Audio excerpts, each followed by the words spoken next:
अस्सलाम वालेकुम। खालिद रिजवी। आज मेरा मौजू है पाकिस्तान मजहबी इंतहा पसंदी के गर्दाब में फंस चुका है।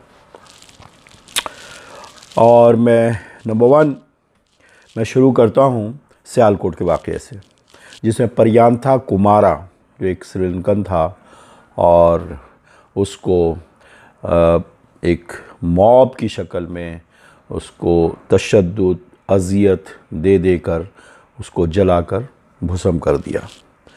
और ये एक इंतहाई दर्दनाक और खौफनाक, जिसे कहते हैं दहशतनाक वाक़या, जो इतने बड़े हुजूम ने उसको जिस तरह से मारा है, ये इंतहा पसंदी, मजहबी इंतहा पसंदी की एक सैंपल है जो इस वक्त पाकिस्तान में तेज़ी से फैल रही है। तो ये एक वाक़या वहाँ की मजहबी इंतहा पसंदी को जांचने के लिए काफ़ी है। नंबर 2, उलमा का किरदार और रियासती इदारे। उलमा का किरदार इस सिलसिले में क्या है कि वो एक ज़ईफ़, इंतहाई ज़ईफ़, जो मेरी नॉलेज में है, जो मेरी इंफॉर्मेशन में है, इंतहाई ज़ईफ़ रवायात को कोट करते हैं एक मासूम और लोगों के दरमियान। मन सब्बा नबियन फ़क़्तुलूह, जो नबी की तौहीन करे इसे कत्ल कर दिया जाए। यानी इस रवायत को जो इंतहाई, इसको हर जगह कोट कर के अगर मुल्क को मक़तल बना दिया जाएगा। ये उलमा का जो किरदार है इस मामले में वो बड़ा ही अफसोसनाक है कि उन्होंने दीन को एक कारोबार बना लिया है, एक दुकान बना लिया है। और ये क्यों नहीं बताते कि ये भी है कि अल्लाह के रसूल सल्लल्लाहु अलैहि वसल्लम ने कहा है कि अल खलक़ु आयालिल्लाह, कि सारा कुंबा यानी सारी मखलूक अल्लाह का कुंबा है। और अहब्बुलिल्लाह, जो अल्लाह पसंद करता है उन लोगों को जो अल्लाह के बंदे से प्यार करते हैं, जो उसकी मखलूक से मोहब्बत करते हैं। ये हदीस हज़रत अनस रज़ी अल्लाह ताला अन्हु से रवायत है। तो इन चीज़ों को, उलमा का किरदार इसमें बड़ा ही क्वेश्चनेबल है।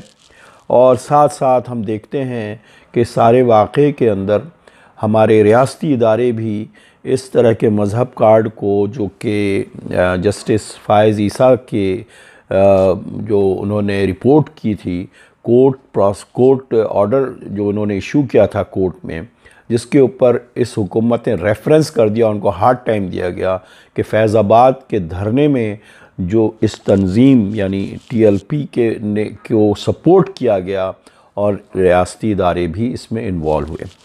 तो इस तरह से अगर इस सिमत हम जा रहे हैं और हमारे इंस्टीट्यूशंस अगर इस तरह इन चीज़ों को हवा देते हैं, चाहे वो सियासी मामलात हों या मजहबी एजेंडे को, तो they are playing with the fire.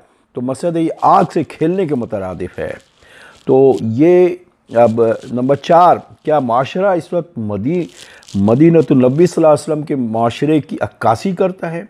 ये मॉब, ये बलवाई, ये जत्थे अब हुजूम भी नहीं है।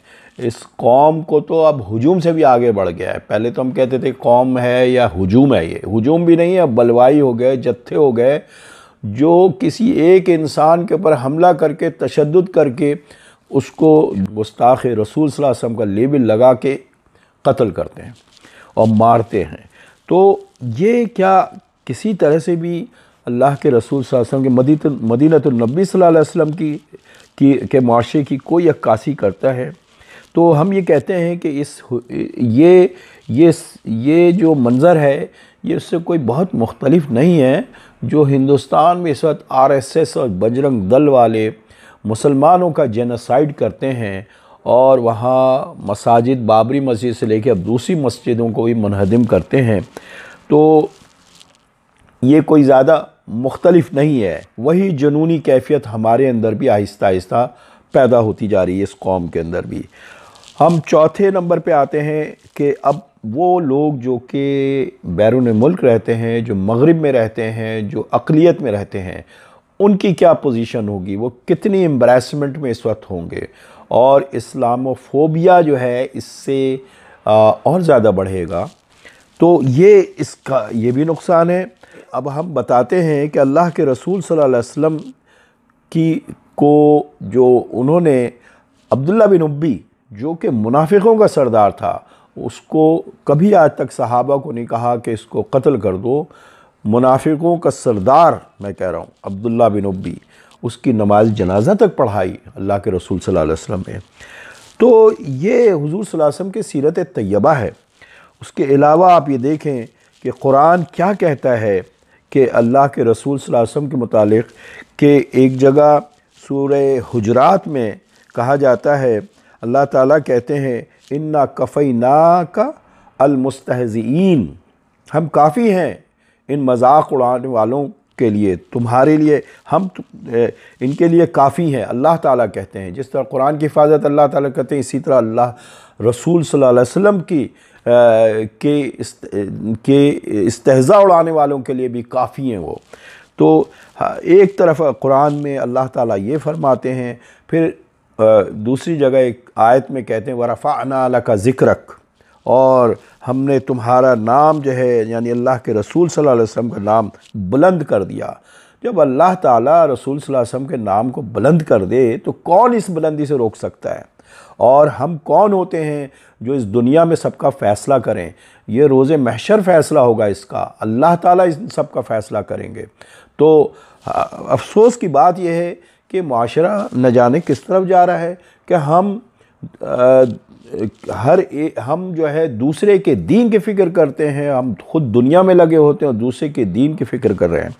इस सूरत हाल में मेरी रिकमेंडेशंस क्या है, मैं सबसे ज़्यादा जिस चीज़ पे कहता हूँ कि ये जिसको कि कोट किया जाता है इस रवायत को, मन सब्ब नबिय्यन फ़क़्तुलूह, उल्मा का काम है कि इसके ऊपर यूनानिमस डिसीजन लें कि इस रवायत की क्या सेहत है, क्या इतनी ज़ईफ़ रवायत है, और इसके बुनियाद पे एक दूसरे के लोग, यानी ये सिर्फ नॉन मुस्लिम तक नहीं है, ये तो आपस में भी है कि कौन किस फ़िरक़े से है, एक दूसरे पे गुस्ताख का लेबल लगा करके हम एक दूसरे का कत्ल करते हैं, एक दूसरे को तशद्दुद करते हैं, वायलेंस करते हैं, और मुल्क जो है वो डिस्टेबलाइज हो जाता है, अनार्की का शिकार हो जाता है। तो पूरी दुनिया में क्या इमेज जा रहा है इस वक्त, यानी इस्लाम का हम क्या इमेज दे रहे हैं, जबकि इस्लाम अमन व आश्ती का मज़हब है, अमन सिखाता है, रहमत का है।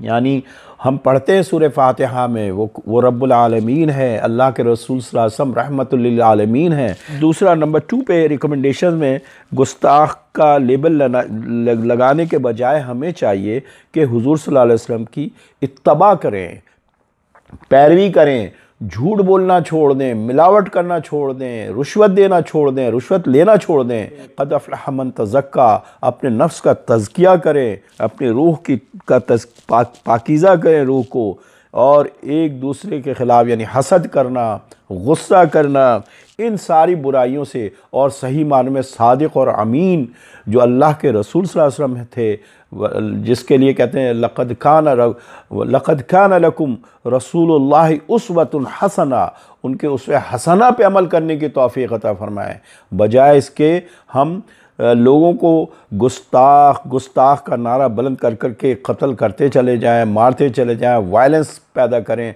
और मुल्क को डिस्टेबलाइज़ करें। तो हम दुश्मन के एजेंडे को तकमील पे पहुंचाने की तरफ जा रहे हैं। अच्छा, अब मैं आता हूं नंबर 4 पे कि मिस यूज़ ऑफ ब्लास्फेमी, इसके ऊपर एक लेजिस्लेशन होनी चाहिए कि ब्लास्फेमी लॉ को मिस यूज़ ना करें, जो करता है उसकी सज़ा होनी चाहिए। ये काम पार्लियामेंट का है, ये काम हुकूमत का है कि इसके ऊपर लेजिस्लेशन करें। उसके अलावा हम ये कहते हैं नंबर 5 पे रियासती इदारों का काम सिक्योरिटी है, उनको इस तरह के मजहबी मामलात, सियासी मामलात में इंटरफेयर नहीं करना चाहिए, क्योंकि उनकी ज़िम्मेदारी बहुत बड़ी है, बहुत बड़ी है। ये सरहदों की हिफाजत है, और तो उससे फोकस नहीं हटना चाहिए। तो बहरहाल आगे जाके मैं अपनी बात को यहाँ पे ख़त्म करता हूँ, और इफ्तिखार आरिफ के इस शेर के साथ रहमत सैयद लौलाक पे कामिल ईमान है सल्लल्लाहु अलैहि वसल्लम। उम्मत लौलाक से खौफ आता है, उम्मत लौलाक से खौफ आता है। और मैं आप सबसे रिक्वेस्ट करता हूँ कि मेरे चैनल को सब्सक्राइब करें। थैंक्स अ लॉट, जज़ाकुमुल्लाहु खैरन।